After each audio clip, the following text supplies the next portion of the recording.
clase pasada habíamos desarrollado este movimiento en el plano, pero nos faltaba analizar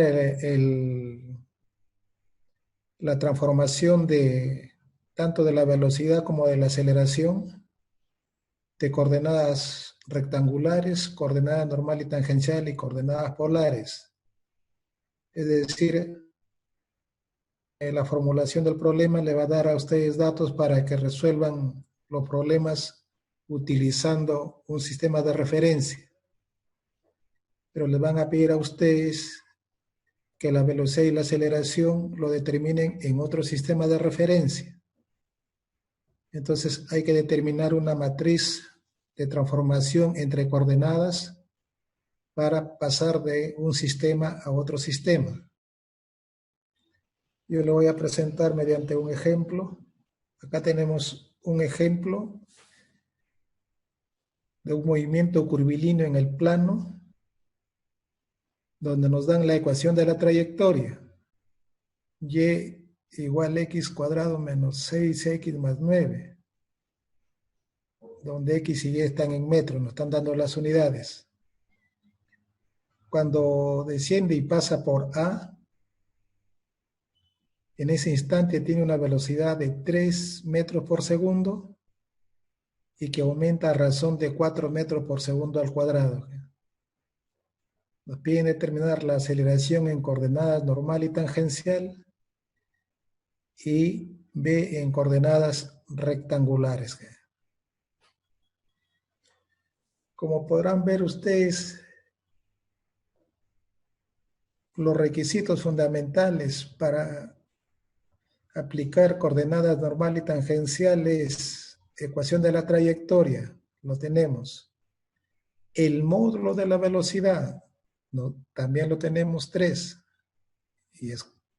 Y en ese instante nos dicen que aumenta a razón de 4 metros por segundo al cuadrado. Esa razón de aumento, como les decía a ustedes, es la componente tangencial de la aceleración. Le manifestaba a ustedes de que cuando analizamos coordenadas normal y tangencial, la componente tangencial de la aceleración podría encontrarse de 4 maneras. 1, si la velocidad es constante, entonces la componente tangencial es 0, porque es la derivada de b con respecto del tiempo, sería 0. Si está en función de S es la longitud de la trayectoria S. Si está en función de S, entonces se integra para encontrar la velocidad en el punto que nos están pidiendo. 2, 3.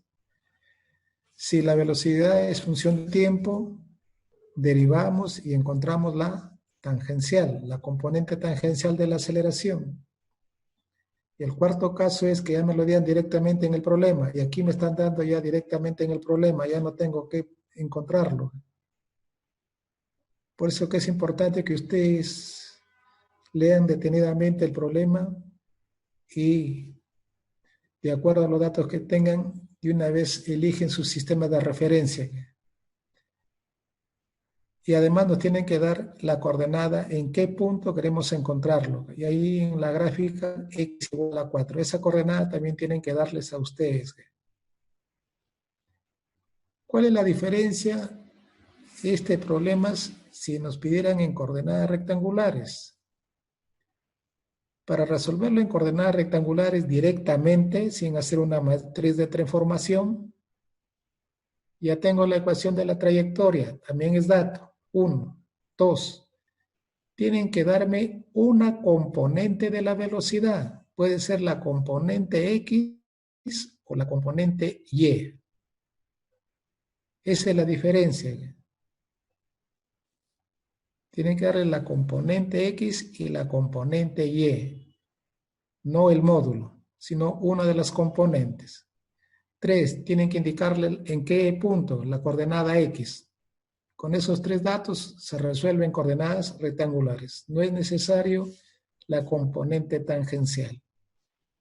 Por lo tanto, entonces aquí directamente no podemos resolver coordenadas rectangulares porque nos están dando el módulo y se nos va a complicar el problema para directamente encontrar en coordenadas rectangulares.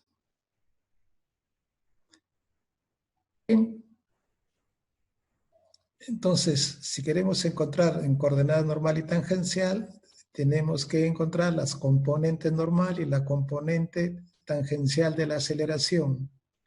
Como ya tengo la componente tangencial de la aceleración, que es 4 metros por segundo al cuadrado, entonces determinamos solamente la componente normal. Y la componente normal hemos dicho que es velocidad al cuadrado entre el radio de curvatura. Entonces, primero tenemos que encontrar el radio de curvatura. Bien, entonces determinamos nuestro radio de curvatura. Entonces tenemos como datos la velocidad y la componente tangencial de la aceleración. El radio de curvatura, tenemos la ecuación de la trayectoria, su primera derivada, 2x menos 6, su segunda derivada, 2x, cuando x es igual a 4, quiero encontrar la primera derivada y me saldría 2. Reemplazamos en la fórmula del radio de curvatura y tenemos 5,59. Perfectamente. Conociendo el radio de curvatura, podemos encontrar la componente normal de la aceleración, que es la velocidad al cuadrado entre el radio de curvatura. La velocidad es 3, sale 1,61. Ya tenemos las dos componentes de la aceleración y encontramos entonces la aceleración en función de sus dos componentes. La aceleración es igual a 5, vector unitario tangencial, más 1,61, vector unitario normal. Ya encontramos el primer paso, la aceleración en coordenadas normal y tangencial. Bien, este es el procedimiento para determinar la aceleración en componentes normal y tangencial. Ahora graficamos este vector aceleración en coordenadas normal y tangencial. Hacemos nuestra gráfica y ahí tenemos la aceleración en coordenadas normal y tangencial. Tienen el sistema rectangular XY, el fijo, y el sistema normal y tangencial que se mueve con la partícula.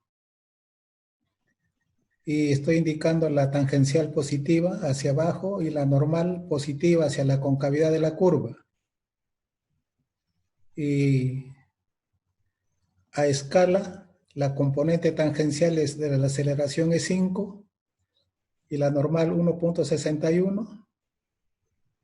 Y la diagonal del rectángulo, en esa diagonal estará la dirección de la aceleración. Este vector aceleración ahora tenemos que representarlo en coordenadas rectangulares. Este mismo vector lo tenemos que representar en coordenadas rectangulares.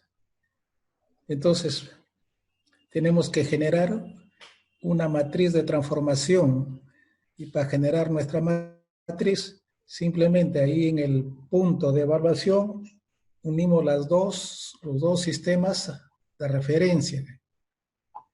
El sistema XY lo traslado al punto A y tendría este esquema.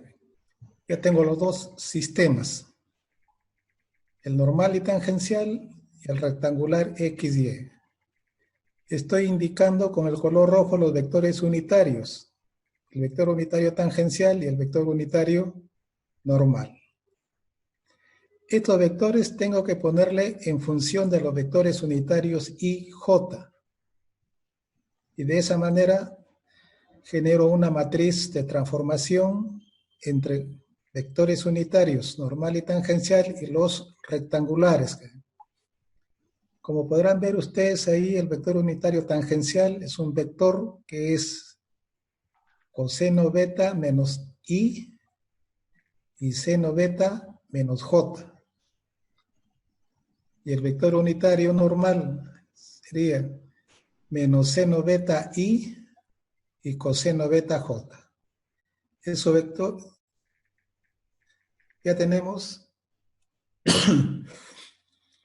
los vectores unitarios tangencial y normal en función de los vectores unitarios i, j. Esa es nuestra matriz de transformación. ¿Cómo determinamos el ángulo beta? Aquí entonces ustedes tienen que determinar el ángulo beta. El ángulo beta, no se olviden, ustedes lo relacionamos con la primera gráfica. El ángulo beta es la coordenada tangencial intersecta con el eje X. Ese mismo ángulo es el beta. Y ese ángulo lo podemos determinar por definición de derivada, que viene a ser la derivada de y con respecto de x. Y ese dato ya lo tenemos.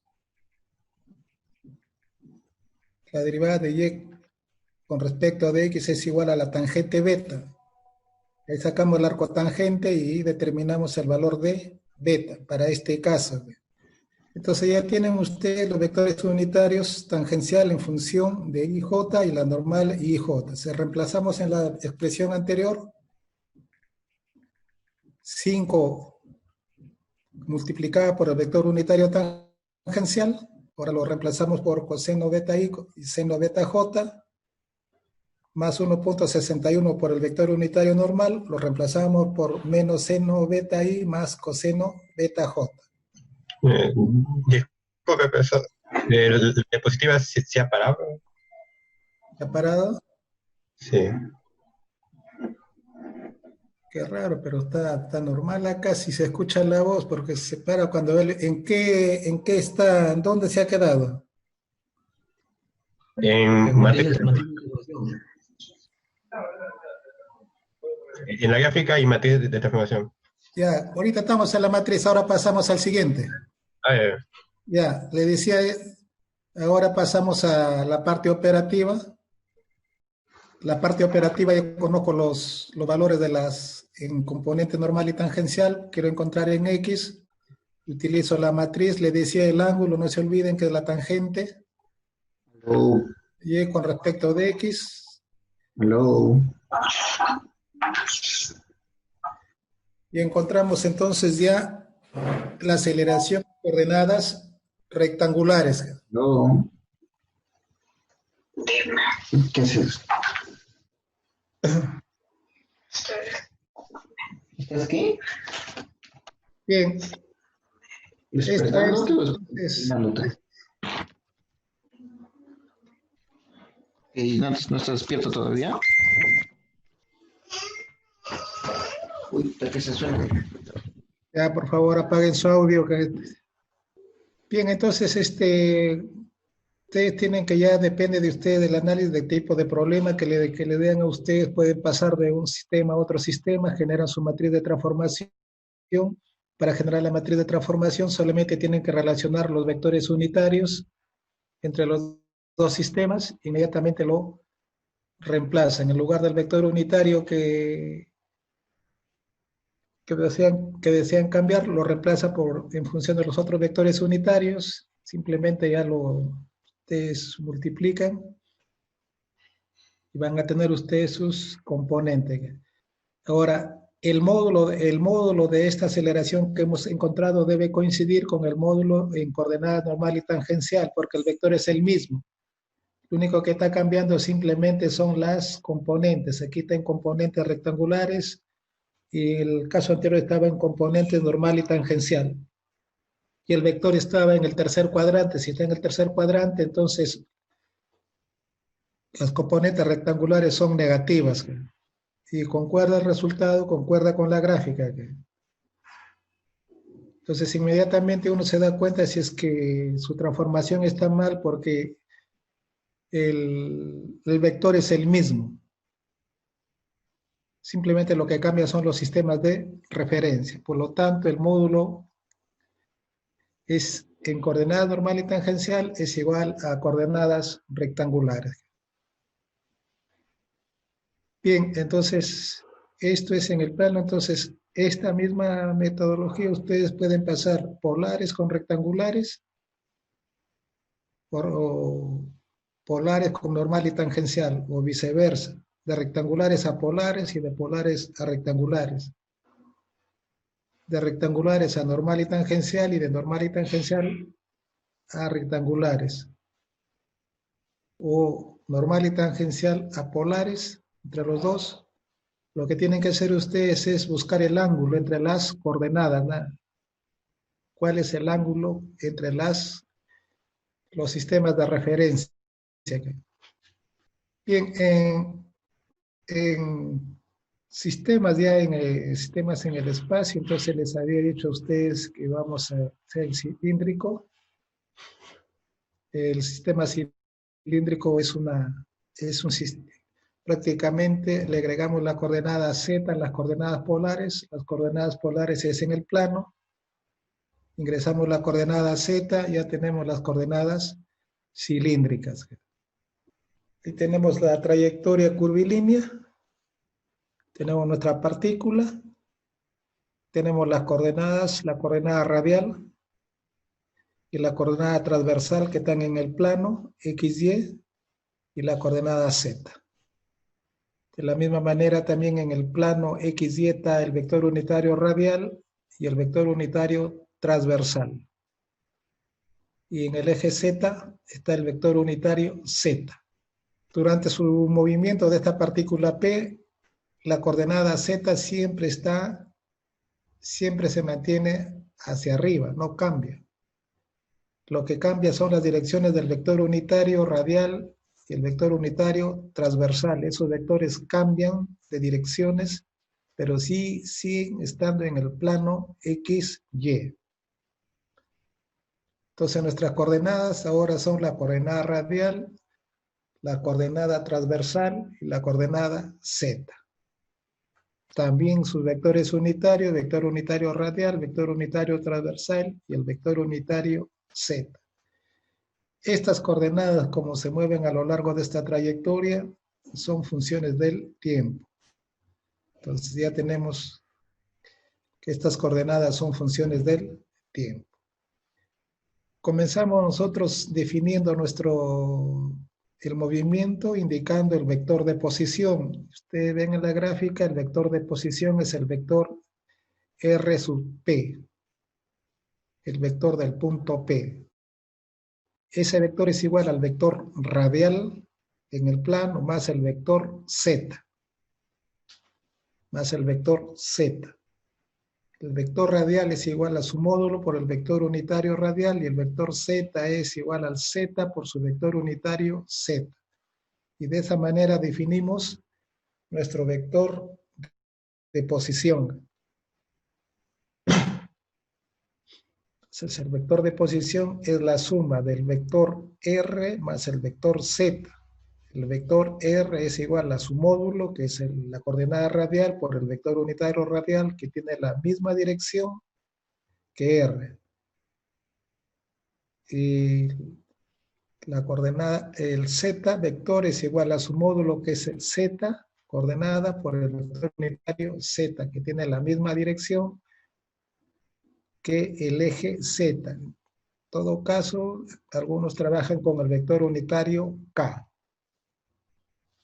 Q sub Z es igual al vector unitario K, porque es paralelo al eje Z y no cambia de dirección. Ya definimos nuestro vector de posición, queremos encontrar el vector velocidad, derivamos el vector R. El primer término vamos a tener dos términos y del Z, vector unitario Z, vamos a tener dos términos. Pero hay que tener en cuenta que la derivada del vector unitario Z es igual a 0, porque Z no cambia de dirección, siempre está dirigido hacia arriba. El vector unitario Z siempre está dirigido hacia arriba. Por lo tanto, durante la trayectoria no cambia de dirección y su módulo es la unidad. Entonces, la derivada de una constante es igual a 0. Y habíamos dicho que en un vector, para que su derivada sea cero, debe cumplir dos condiciones: que no cambie de magnitud y que no cambie de dirección. En este caso, el vector unitario z cumple con las dos condiciones.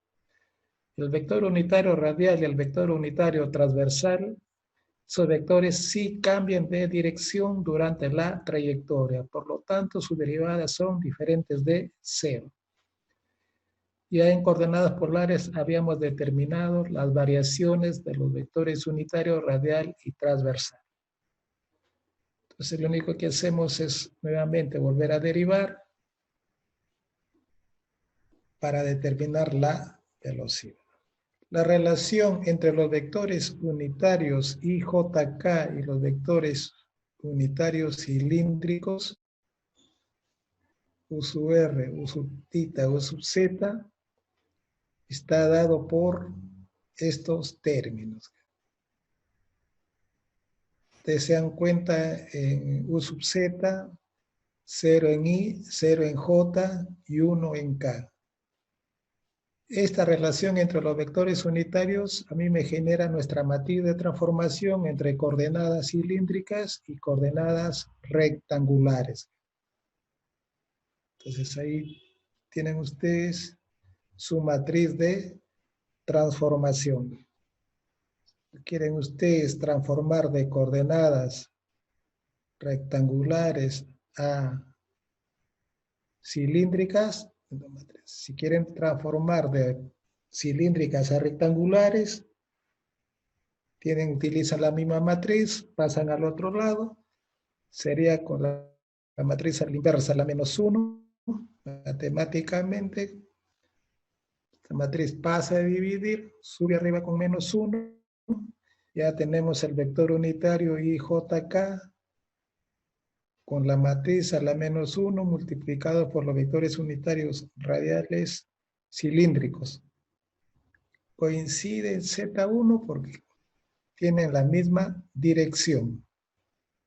De igual manera se va a proceder para el vector unitario, pues, para este movimiento curvilíneo con coordenadas esféricas. Ese va a ser un trabajo que va a quedar para ustedes, para que lo encuentren y determinen sus vectores unitarios, la relación entre los vectores unitarios con el vector unitario IJK y generar su matriz de transformación. Bien, hasta acá esto lo que es cinemática de partícula. Ahora pasamos a cinética de partícula. En este caso solamente en cinética hay fuerza y aceleración y métodos energéticos y sistema de partículas. Nosotros solamente vamos a hacer acá un breve repaso de lo que es cinética de partícula. Nosotros vamos a estudiar más detenidamente cuando estudiemos cinética de cuerpo rígido, que es lo que a nosotros más nos interesa para su aplicación.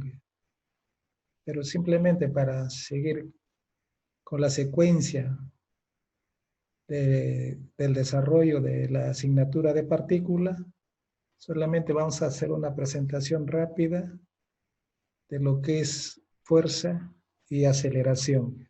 Derivando el vector de posición, le decía a usted, vamos a encontrar la velocidad, y derivamos la velocidad, encontramos el vector aceleración. Si ustedes se dan cuenta, solamente estamos agregando la coordenada z para la velocidad. Las dos primeras expresiones son de coordenadas polares. Le agregamos solamente el z punto por vector unitario z para el caso de la velocidad. Y también la velocidad tiene tres componentes: v sub r, v sub θ y v sub z. Y en la aceleración solamente se incorpora la z2 puntos, que es la segunda derivada de z, multiplicado por el vector unitario z. Los dos primeros términos son términos de coordenadas polares, que ya se han deducido cómo obtenerse. Entonces, para coordenadas cilíndricas, lo único que tenemos que agregar para el caso de la velocidad, la primera derivada de la coordenada z, Y en el caso de aceleración, la segunda coordenada, la segunda derivada de la coordenada z. Bien, entonces, a hacer un repaso de fuerza y aceleración. Son temas que ustedes ya lo han tratado en física 1. Solamente es... Bien, en cinética y fuerza-aceleración solamente era tener en consideración a veces el peso a veces se confunde, pero el peso es un vector similar al vector fuerza. Y acá les hago las unidades. Masa, kilogramo para el sistema internacional. El sistema inglés es el loop. El G es 9,81 metros segundo al cuadrado y el sistema inglés es 32,2 pies por segundo al cuadrado. Y magnitud de fuerza o peso es Newton y libra. Esto le traigo a recordarles a ustedes de que algunos textos ya antiguos, la masa en el sistema inglés lo decían libras y las fuerzas, libras fuerza. Ya con ese sistema no se está utilizando. Los textos actualizados ya han definido claramente que la libra solamente es unidad de fuerza. Y la masa en el sistema inglés es el slug. Todavía veo algunos textos que unidad de fuerza ponen tonelada. Eso tampoco ya está desfasado. Se utiliza la libra y si quiere representar fuerzas de orden mayores, para eso se utilizan los prefijos. Entonces las fuerzas generalmente tienen prefijo K. Hay K-Newton y K-Libra de solamente 10 a la 3. Y cuando trabajamos con esfuerzos, ya cuando entramos a resistencia de materiales, el esfuerzo que es fuerza por unidad de área, entonces en el sistema inglés, en el sistema internacional, Newton por metro cuadrado y es el Pascal. Pero ahí el orden ya es 10 a la 6, por eso que se trabaja ahí con megapascales, que es el esfuerzo. Y el esfuerzo en el sistema inglés se trabaja libra por pulgada al cuadrado. No se trabaja con pies en ese caso, sino con pulgada al cuadrado, que es el PSI. Y su orden ya del esfuerzo es 10 a la 3 más o menos PSI, que es el KSI. Son unidades que deben ustedes tener presente cuando se trabaja con fuerzas y esfuerzos. Entonces, libra es unidad de fuerza, unidad de peso. Y el G, para el sistema inglés es 32,2 y la unidad de masa es el slug. Eso ya quiero que quede claro para no confundirnos al momento de analizar datos que vienen con un problema. Bien. La ecuación de movimientos nace porque ahora consideramos que cuando fuerzas externas actúan sobre una partícula y estas fuerzas producen movimiento, entonces si hay movimiento hay aceleración. Por cinemática hemos dicho que si hay movimiento, entonces hay aceleración, que es el cambio de velocidad con respecto del tiempo. Y la velocidad es el cambio de la posición con respecto del tiempo. En estática, ustedes han trabajado que esta sumatoria de fuerzas es igual a 0. Ahora es diferente de 0. Entonces consideramos dos fuerzas que actúan sobre una partícula y producen movimiento. Y si producen movimiento, entonces hay aceleración en la partícula. Entonces, pero este sistema de fuerzas me generan una resultante, que está dado por la sumatoria de fuerzas, que es la resultante. Y en esa dirección de la resultante está la dirección de la aceleración, que multiplicado por su masa es el diagrama cinético.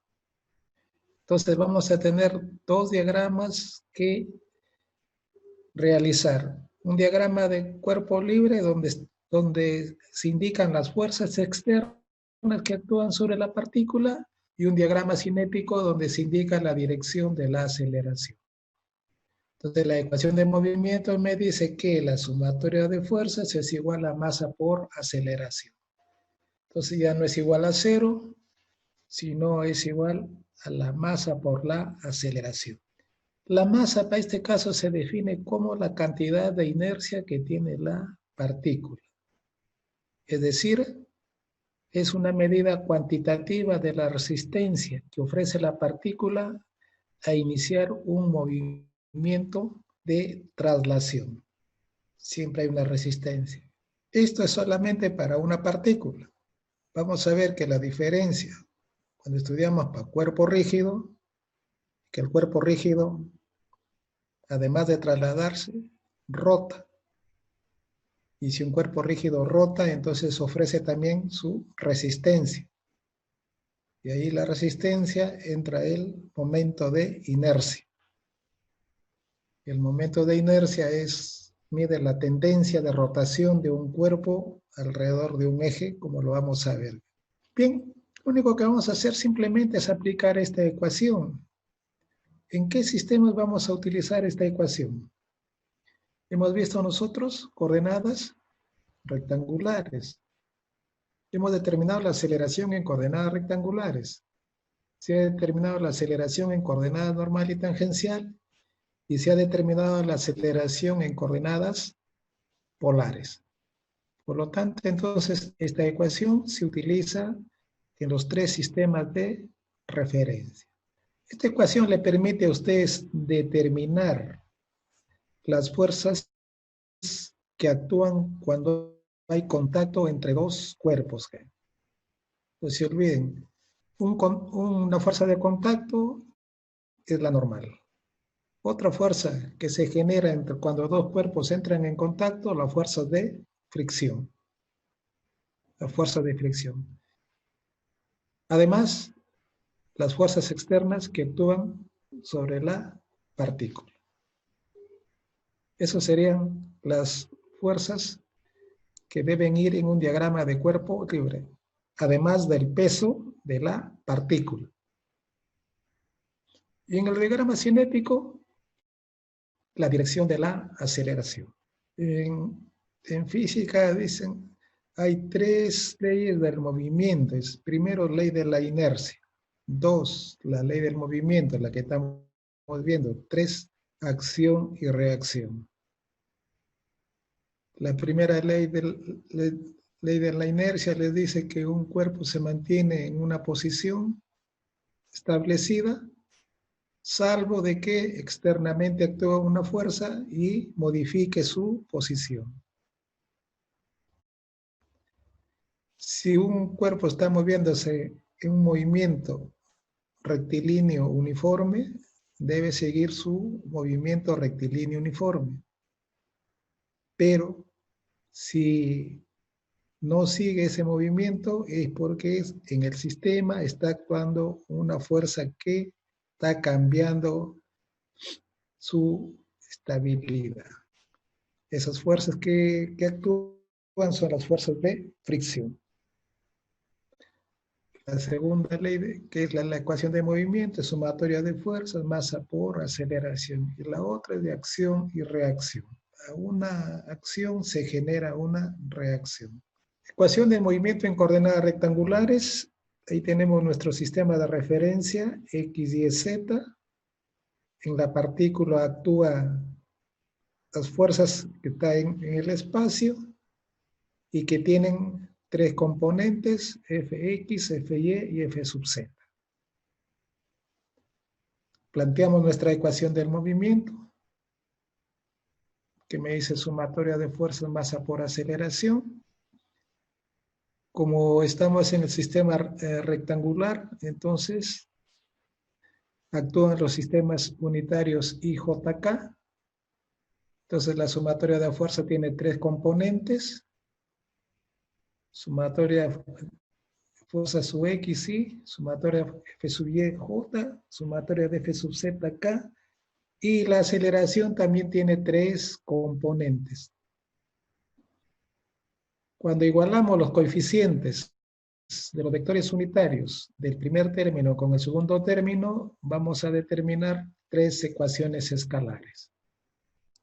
Y ahí tenemos las ecuaciones escalares que se obtienen igualando los coeficientes de los vectores unitarios. Es decir, I con I igual me da la primera ecuación, J con J me da la segunda ecuación y el vector unitario K con K me da la tercera ecuación. Si estamos en el plano, anulamos la tercera ecuación y nos quedaría solamente 2 ecuaciones. Y esas son las ecuaciones del movimiento en coordenadas rectangulares. Ustedes lo han trabajado bastante, este sistema de referencia, no vamos tanto a incidir. Para resolver problemas de ecuaciones del movimiento, hay que seguir una metodología. Y en todos los sistemas de referencia hay que tener una metodología para resolver esos problemas. En la imagen anterior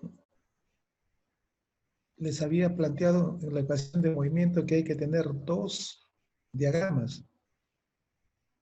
Un diagrama de fuerzas y un diagrama cinético. Entonces, se tiene que realizar principalmente el diagrama de fuerzas. Indicando el diagrama de fuerzas, le va a servir a usted bastante para avanzar en el desarrollo de los problemas en cualquier tipo de coordenadas. Su diagrama de cuerpo libre y su diagrama cinético. Y eso sería para el primer término, con sumatoria de fuerzas.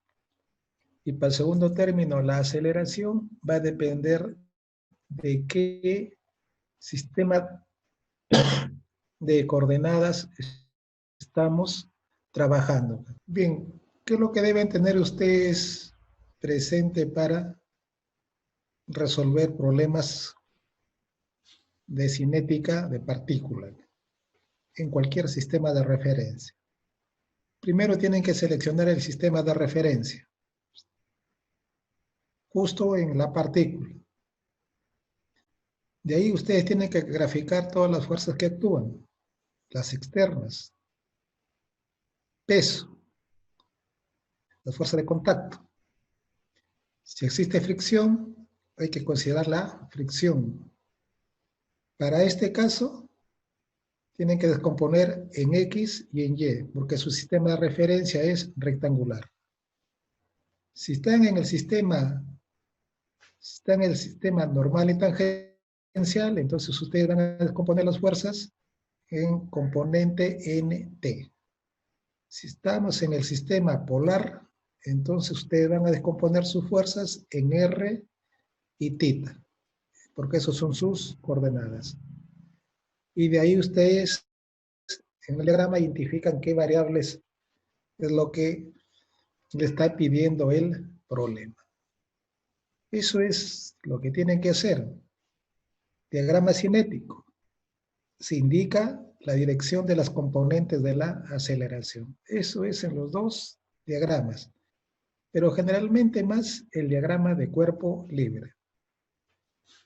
Para este caso y para todos los casos, necesitamos, aparte del diagrama de cuerpo libre, nos interesa la cinemática.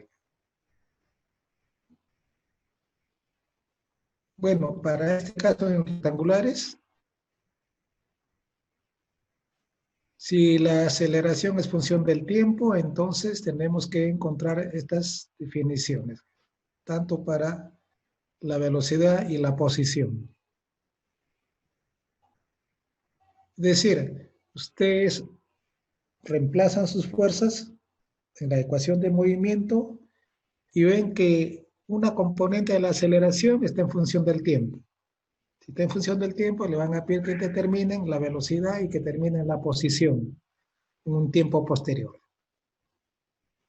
Si resolviendo ustedes las ecuaciones de movimiento y encuentran que la aceleración es en función de la posición, en función de X, entonces hay que integrar con la tercera relación de la cinemática.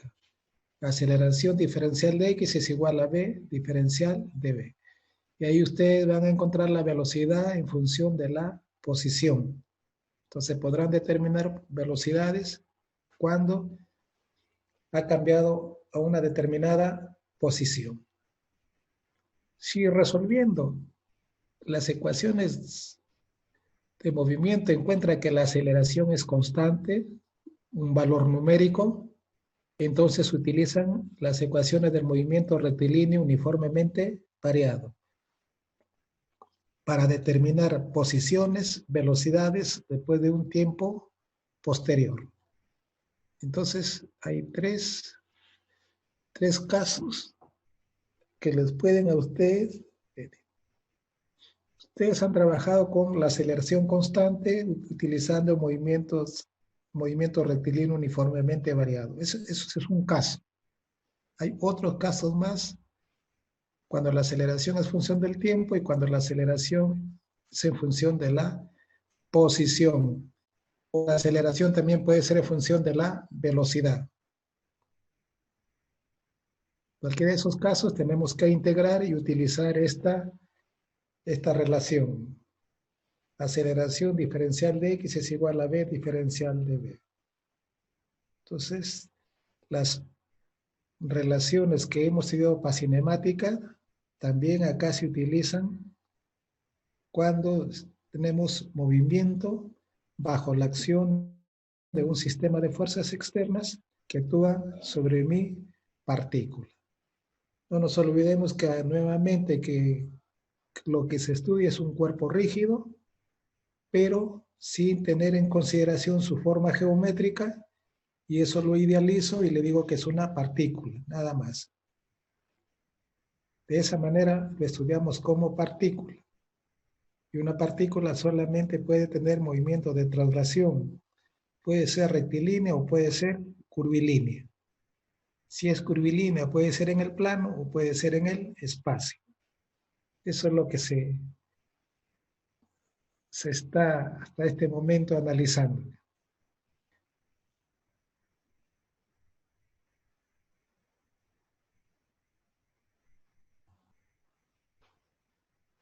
Si estudiamos en coordenadas normal y tangencial, entonces ahí tenemos la trayectoria curva y tenemos el punto P. Ya la sumatoria de fuerzas tiene dos componentes. La sumatoria de fuerzas tangenciales, vector unitario tangencial en la dirección de la coordenada tangencial positiva, y la sumatoria de fuerzas normal multiplicado por el vector unitario normal, también en la dirección positiva. Le estoy indicando ahí los sentidos positivos de las coordenadas normal y tangencial. La tangencial positiva es en la dirección del movimiento. La coordenada normal positiva es hacia la concavidad de la curva. Esas direcciones tengan ustedes presente.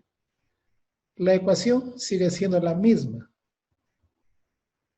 La ecuación de movimiento sigue siendo la misma. Lo que tenemos que hacer ahora que las fuerzas tenemos que descomponerlo en componente tangencial y en componente normal. Componemos estas fuerzas y la aceleración también tiene su componente tangencial y su componente normal, como así lo hemos establecido.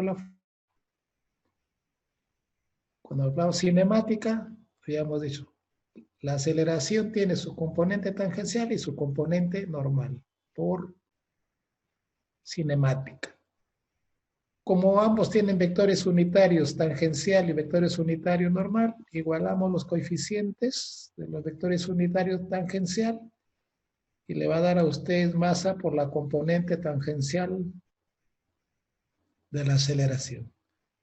Sumatorio de fuerza normal es igual a la masa por la componente normal de la aceleración. Cinemática. La componente tangencial de la aceleración, hemos dicho que les pueden dar de tres maneras,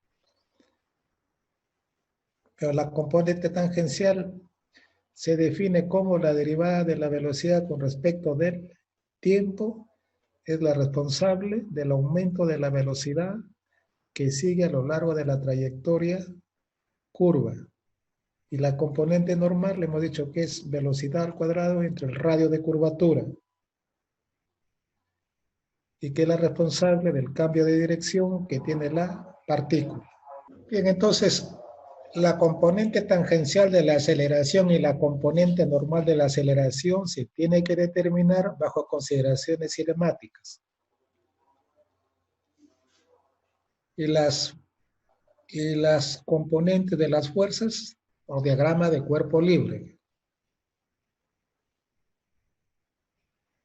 Acá tenemos un ejemplo, nos están dando ahí un carro de 1500 kilogramos, se mueve hacia arriba por la trayectoria curva a una velocidad constante de 25 metros por segundo. Nos piden que determinemos la normal que existe ahí en el carro cuando pasa por el punto A. No se considera el tamaño. Bien, le decíamos a ustedes para coordenada normal y tangencial, le están dando a ustedes la ecuación de la trayectoria, y igual 20 exponencial x sobre 100. Esa es la ecuación de la trayectoria. Nos dan la velocidad 25 metros por segundo y nos dice que es constante. Si la velocidad es constante, la componente tangencial, que es igual a la derivada de b con respecto del tiempo, es igual a 0. Es decir, hay 4 casos, ya tenemos uno donde aceleración tangencial 0. Y nos piden cuando x es igual a 50. Y dan a ustedes la coordenada x.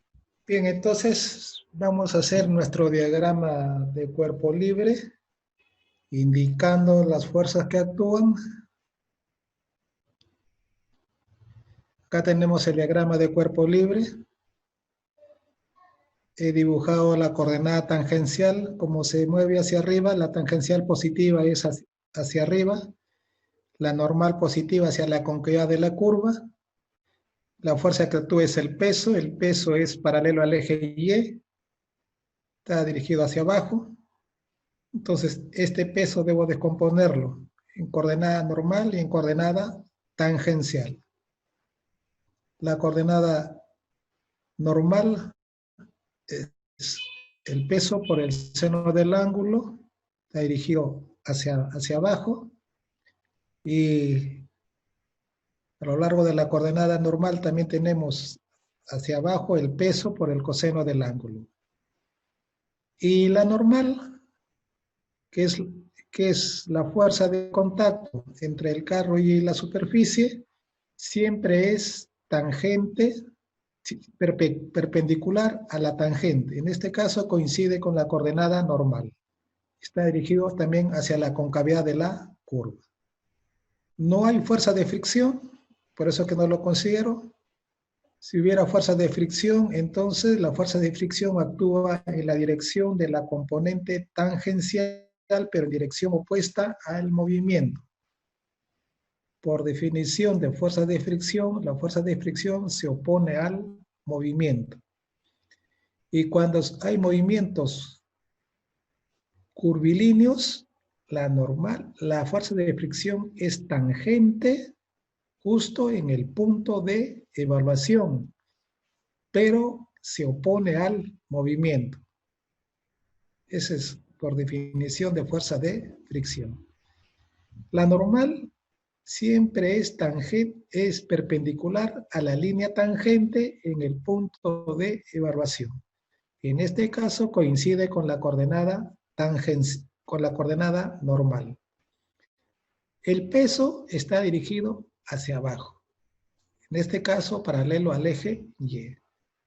Entonces, el ángulo que forma la intersección de la coordenada tangencial con el eje X es igual al ángulo que forma el peso con la coordenada normal, alternos internos. Bueno, eso es por geometría. Entonces, para resolver los datos, ¿qué necesitamos? Necesitamos conocer el ángulo. Tenemos que conocer el ángulo para esta posición.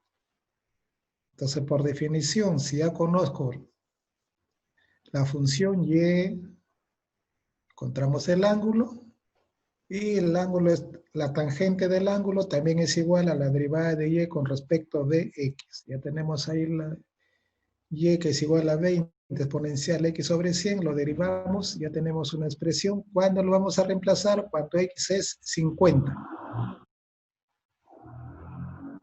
Si ustedes revisan la gráfica anterior, la proyección de A con el eje X, dale 50, X es igual a 50, reemplazamos los datos y encontramos que el ángulo es 18,25.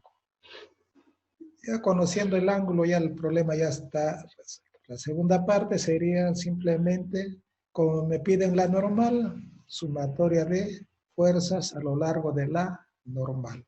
Pero para encontrar la componente normal de la aceleración, entonces es velocidad al cuadrado entre el radio de curvatura. Entonces ahora tenemos que encontrar el radio de curvatura. Bien, nuevamente le digo a ustedes que tienen que hacer su diagrama de cuerpo libre, donde ustedes deben indicar ahí las fuerzas que actúan sobre la partícula. Las externas, las de contacto, y de ahí pasamos a la cinemática para determinar las componentes de la aceleración. Entonces tenemos acá el radio de curvatura. Ya aplicamos la definición nuevamente de la ecuación. Derivamos la coordenada y una y dos veces. Reemplazamos en la ecuación de la radio de curvatura. Cuando x es igual a 50, ingresamos los valores y tendremos que el radio de curvatura es igual a 354. Conociendo ya el radio de curvatura, pasamos a determinar la componente normal de la aceleración. La componente normal de la aceleración es b cuadrado entre el radio de curvatura. La velocidad es 25, 354, 1.77. Ahora sí utilizamos la ecuación de movimiento. En la dirección normal, indico más hacia el radio, hacia la concavidad de la curva. Todas las fuerzas que actúan en ese sentido son positivas y todas las fuerzas que actúan en sentido opuesto son negativas. La normal es hacia arriba positiva. La componente del peso, que era el peso por el coseno del ángulo, negativo, más la masa por la aceleración. Acá es 1,77, se equivoca. Acá había un pequeño 1.50 por 1.77. Y se determina el valor de la normal. Entonces podrá darse cuenta ustedes que de la ecuación, del diagrama de cuerpo libre, le permite a ustedes inmediatamente utilizar la ecuación de movimiento con los signos correspondientes de las fuerzas que actúan. No se olviden que la dirección positiva lo indican las coordenadas que ustedes están asignando. Bien, ustedes han visto ya la metodología para resolver problemas utilizando coordenada normal y tangencial. Ahora Utilizamos las coordenadas polares para analizar también movimientos curvilíneos, pero las coordenadas polares se utilizan cuando las trayectorias se conoce R en función del ángulo y que las trayectorias son trayectorias cortas, tipos cardioides o lemniscatas, y en un cierto intervalo de tiempo simplemente analizamos las fuerzas que actúan en la partícula. Bien, veamos entonces ecuación de movimiento en coordenadas polares. Nuevamente ahí tenemos nuestras tres coordenadas: coordenada radial, coordenada transversal en el plano XY y la coordenada Z. Y en el punto ya actúa un sistema de fuerzas, y ese sistema de fuerzas ya tiene se ha hecho una descomposición en la dirección radial, en la dirección transversal y en la dirección Z. Cada componente escalar de la fuerza multiplicado por su vector unitario. También ya conocemos nuestra ecuación de movimiento. Sigue siendo la misma ecuación, lo único que cambian ahora son que las componentes de la sumatoria de fuerzas están multiplicados por sus vectores unitarios. Me interesan los polares, solamente vamos a utilizar en el plano sumatoria de fuerza radial, vector unitario radial, más sumatoria de fuerza transversal, vector unitario transversal. La masa también multiplicado por la componente radial de la aceleración, vector unitario radial, más la masa por la componente transversal de la aceleración, vector unitario transversal. Igualamos coeficientes de los vectores unitarios, el vector unitario R de ambos términos, y después igualamos términos asociados al vector unitario transversal. Y eso nos da ecuaciones escalares, que es el sumatorio de fuerzas radiales igual a la masa por la componente radial de la aceleración, sumatorio de fuerza transversal, masa por la aceleración, componente transversal de la aceleración. Acá la cinemática, la componente radial, no se olvide, ya lo hemos determinado en coordenadas radiales, que es igual R2 puntos menos R por θ punto al cuadrado. Y la componente transversal, R por θ2 puntos más 2R punto θ punto. Esas son las componentes de la aceleración radial y transversal. Entonces, conociendo es por cinemática la radial y la transversal, lo que nos queda simplemente es determinar las fuerzas que nos van a pedir y que estarían en el primer término. Una fuerza en la componente radial y la otra fuerza en la componente transversal. Tenemos dos ecuaciones, máximo tenemos que tener dos incógnitas. Bien, pero aquí en coordenadas polares, dibujar la normal es a veces se complica de acuerdo a la geometría del movimiento que tenemos. En rectangulares, dibujar la normal, ya está definido la normal, paralelo al eje Y. En coordenada normal y tangencial, la normal está dirigido en la coordenada normal. Pero acá en coordenadas polares, tenemos que dibujar la normal y encontrar el ángulo que forma con la coordenada radial para poder descomponerlo en la componente radial y transversal. Entonces, para eso hay que tener en consideración, por definición, que la dirección de la normal es perpendicular a la línea tangente. Hemos visto ahí en coordenadas normal y tangencial, la tangente está en la dirección de la coordenada tangencial y perpendicular coincide con la coordenada normal. Entonces, esa definición se sigue para analizar en coordenadas polares. Entonces, acá le estoy representando a ustedes una trayectoria curva en función del ángulo. Ya he dibujado la tangente. Entonces, hay que dibujar la tangente. Y perpendicular a la tangente está la fuerza normal. La fuerza de fricción hemos dicho que tiene la misma dirección que la tangente. Entonces, en esta dirección está la fuerza de fricción. Y P es una fuerza externa que actúa sobre la partícula. Y tenemos la coordenada radial y la coordenada transversal.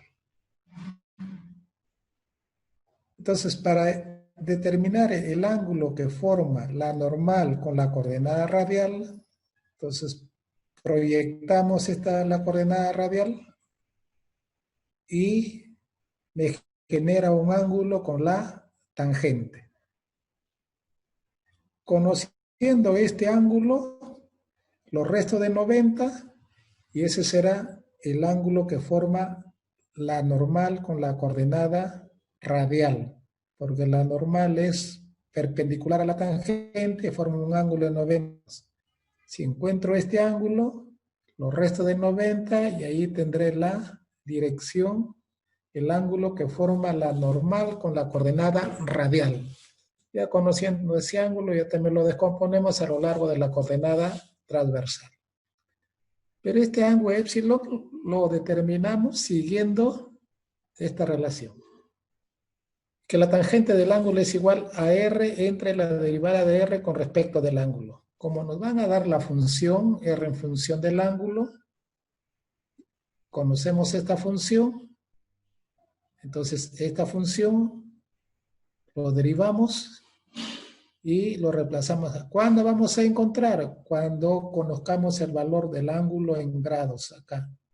Cuando θ sea un determinado ángulo, lo reemplazamos su valor en la derivada y en la función y encontraremos un valor numérico.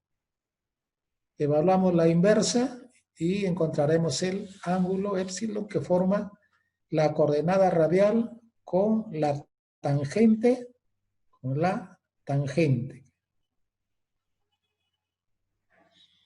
Esto es en forma general. En algunos casos, a veces no es necesario encontrar esta tangente porque la gráfica lo permite. La gráfica lo permite encontrar el ángulo que forma la coordenada radial. Si la gráfica lo da directamente, no tenemos ningún problema. Entonces tenemos que utilizar esta relación para encontrar el ángulo que forma entre la coordenada radial y la tangente a la curva en el punto de evaluación. Entonces, con estas consideraciones que les estoy indicando cómo determinan ustedes el ángulo que forma la normal con la coordenada radial, eso le va a servir de utilidad para que encuentren ustedes las componentes de la normal en la dirección de la coordenada radial, en la dirección de la coordenada transversal. No se olviden que la coordenada radial forma un ángulo de 90 grados con la radial. Entonces, ya conociendo un ángulo, ya es... El peso, no se olviden, el peso siempre está dirigido hacia... Si es plano vertical, está dirigido hacia abajo. Si el movimiento le dice plano horizontal, no se considera el peso como fuerza, porque está en el eje Z. Y la coordenada radial y la transversal están en el plano XY. Ahí no consideramos peso.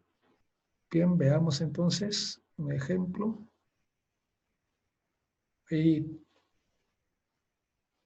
hay un cilindro C que se mueve a lo largo de esa trayectoria curva y está definido por R.6 por el coseno del ángulo. Si el elemento rota en sentido antihorario, está con una velocidad angular que es el θ punto de 2 rad por segundo y una aceleración angular de θ 2 puntos, 0.8 rad por segundo al cuadrado. Determina la fuerza que ejerce el elemento sobre el cilindro cuando el ángulo es 30 grados. R es 0 punto coseno del ángulo. Si no le hubieran dado ese dato, también de la gráfica ustedes pueden determinarlo, ya que se dan cuenta que es prácticamente es el centro de trayectoria semicircular. Punto 3 de radio, trayectoria semicircular. Entonces ahí, pues, del origen de coordenadas levantamos una vertical al R, tenemos dos triángulos rectángulos. Entonces sería 0.3 por coseno y el otro triángulo 0.3 por coseno. Sumamos, sale 0.6 coseno del ángulo. Si es que no nos hubieran dado esa ecuación, de la gráfica se determina. Ahí nos dan R en función del ángulo. Como podrán observar ustedes la dirección de la normal, porque hay contacto del cilindro con una pared de la trayectoria circular. Hay contacto. Entonces, conforme se va moviendo, conforme va variando el ángulo, θ, la normal va a ir cambiando de dirección. La fuerza que ejerce la barra OA sobre el cilindro siempre va a estar dirigido a lo largo de la coordenada transversal, la fuerza. Entonces acá hay una fuerza que empuja el cilindro porque la barra está rotando en sentido antihorario, entonces hay una fuerza que actúa de la barra que ejerce sobre el cilindro y la otra fuerza sería la normal, contacto cilindro con la superficie semiesférica. Hay un contacto, hay una normal. No hay coeficiente de fricción, no hay fricción. Entonces solamente tenemos dos fuerzas, la normal y la fuerza que ejerce el elemento A sobre el cilindro C. Entonces veamos cómo determinamos la dirección de la normal. Les decía a ustedes que debo dibujar una tangente y perpendicular a la tangente estará la normal. Acá está la coordenada radial, sale de O, es la radial. Acá tengo la tangente a la trayectoria, y perpendicular a la tangente está la normal. Ya está. Ya tengo aquí la normal. Y esta es la radial. Si ustedes se dan cuenta que para este caso la normal coincide con el radio. Esto coincide con el radio, es decir, si lo proyectamos, llega al punto O, la línea de acción de la normal.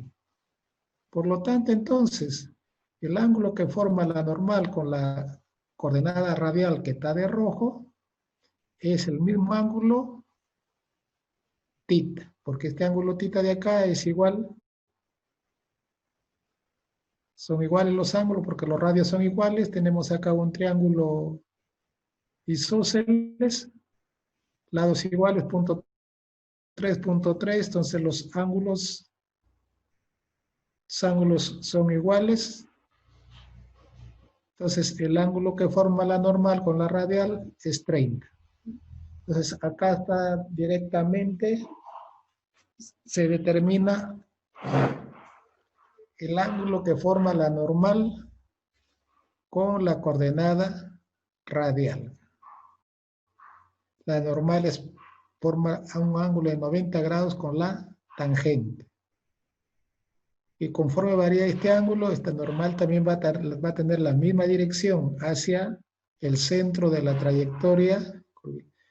Esto es porque la trayectoria es semicircular. Para este caso, solamente para este caso. Bien, ya tengo ya mi normal. Entonces, acá está poco más claro. El ángulo son 30-30, le decía, porque los catetos son iguales, 0.3, 0.3. Tenemos un triángulo isósceles, es 30. Alternos internos, entonces el ángulo alfa también vale 30. Entonces la normal con la coordenada radial forma un ángulo de 30. Y acá tenemos la coordenada transversal. Entonces ya tengo mi diagrama de fuerza. La fuerza del elemento OA está en la dirección de la transversal.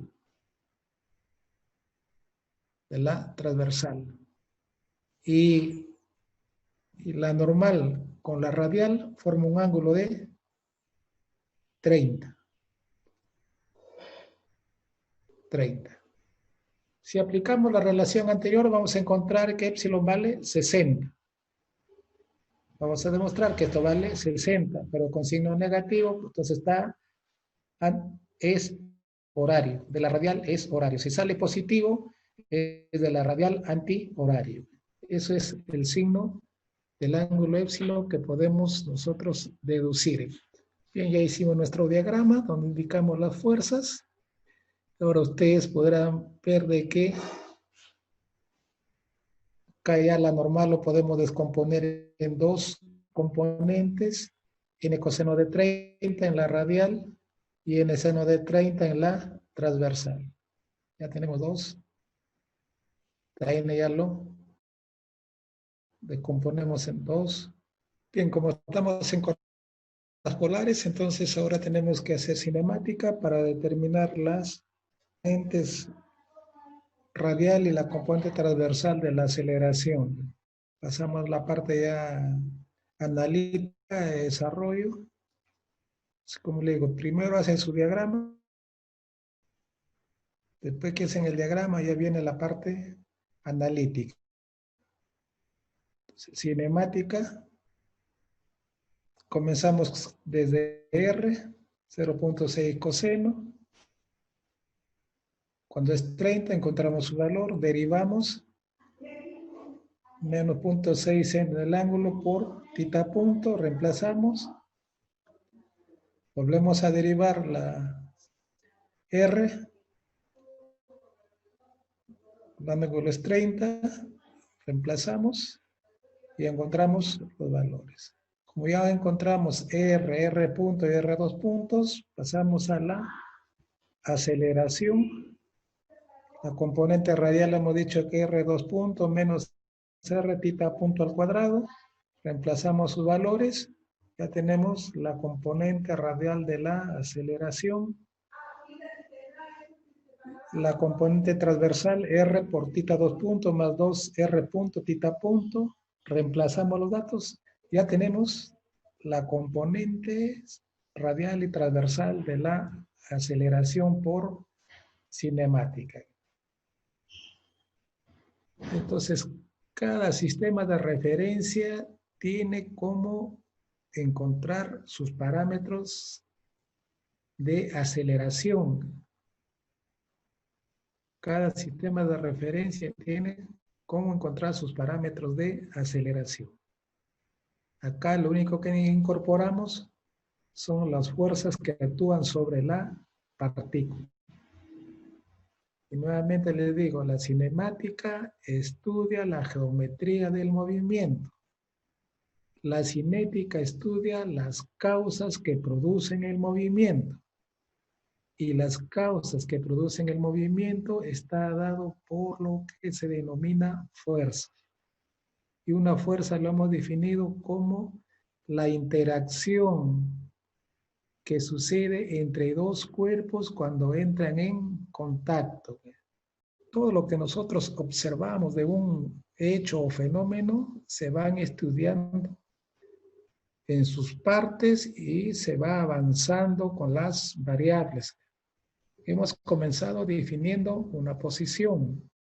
Ese cambio de posición, velocidad. Ese cambio de velocidad, aceleración. De ahí hemos incorporado sistemas de referencia. Si es en el eje X, movimiento rectilíneo. Si es sistema de referencia en 2 dimensiones, movimiento curvilíneo en el plano, rectangular, normal y tangencial y polares. Si incorporamos las fuerzas que producen el movimiento, entramos a la cinética. Y la cinética solamente es sumatoria de fuerzas masa por aceleración. Incorporamos las fuerzas al sistema que estamos estudiando. Y así va avanzando los temas de estudio. Si esa fuerza lo relaciono con la distancia que se ha movido o que se mueve, aparece trabajo. Trabajo es fuerza por distancia. Si relaciono la velocidad que tiene la partícula con su masa, un medio masa v al cuadrado, aparece energía cinética. Si relaciono con respecto del sistema de referencia la altura de la partícula, aparece energía potencial. Si a la fuerza que actúa considero el tiempo, impulso lineal. Si solamente considero la masa con la velocidad, cantidad de movimiento lineal. Y van apareciendo todas las áreas de estudio que tiene la dinámica para estudiar movimientos. Todo visto de diferentes perspectivas, pero el hecho es uno solo, el movimiento. Y las causas que lo produce son lo que nosotros denominamos fuerzas.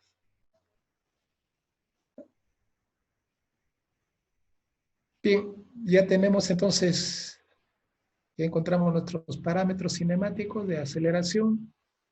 Pasamos a determinar entonces que la normal decomponemos n coseno y n seno. Pasamos a nuestras ecuaciones de movimiento. La radial, el positivo es hacia afuera, que hacia afuera ahí está la coordenada radial positiva. Entonces, n coseno está dirigido hacia adentro, por lo tanto es menos. La masa 0.5 por la componente de la aceleración, que ya lo he determinado, y tengo acá que la normal es 2.539 newtons.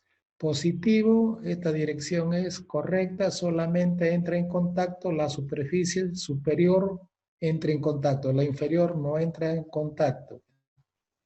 Sumatoria de fuerzas transversales, también positivo hacia arriba, en la dirección del movimiento, positivo. Entonces, esta fuerza OA, positivo, y n seno del ángulo, que va a estar hacia abajo, negativo. Como ya encontramos la normal por el seno del ángulo, la masa por la componente transversal de la aceleración, reemplazamos y encontramos la fuerza 0.277 newton. Esa es la metodología que se sigue para resolver problemas de cinética de partícula en cualquiera de las coordenadas. Primero, diagrama de cuerpo libre.